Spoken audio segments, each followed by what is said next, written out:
এই যাকাত আপনি কি দিবেন? যাকাতের বিষয়বস্তুটা কি থাকবে?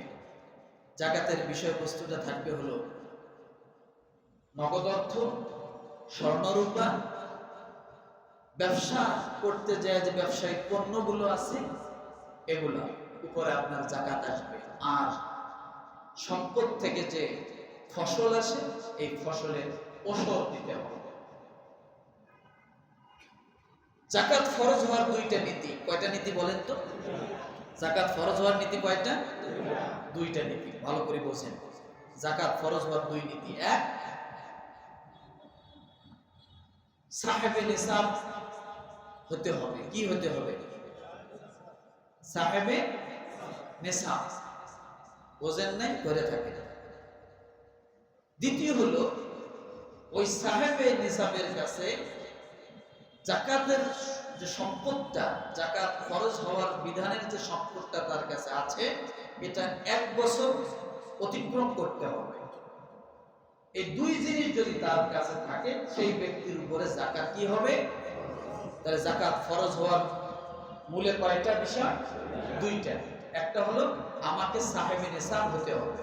দ্বিতীয়, যে সম্পদের কারণে আমি সাহেবে নিসাব হলাম আমাকে 1 বছর ওই সম্পদটা কি স্থির থাকতে হবে, অতিক্রম করতে হবে।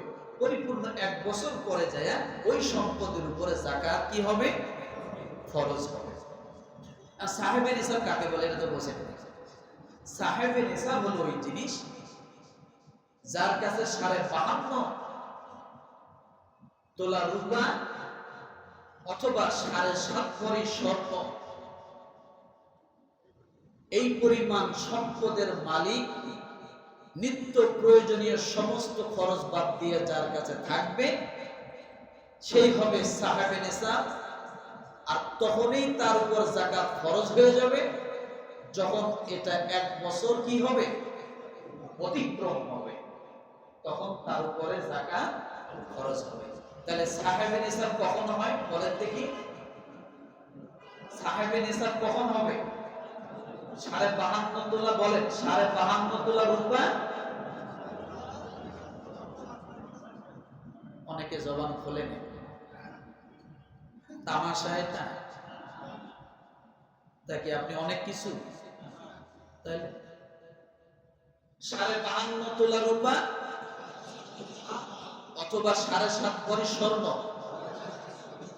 এই পরিমাণ সম্পদ যদি তার নিত্য প্রয়োজনীয় সমস্ত কিছু বাদ দিয়া অতিরিক্ত একজন মানুষের নিকট থাকে তখন সে হবে সাহেবে নিসাব। আর সাহেবে নিসাবের যাকাত ফরজ হয় তখন এই সম্পদটা 1 বছর যখন কি হবে? অতিক্রম করবে, তখন থেকে ওই সম্পদের উপর যাকাত তার জন্য ফরজ হবে। এই দুইটা হলো ফরজের বিধান।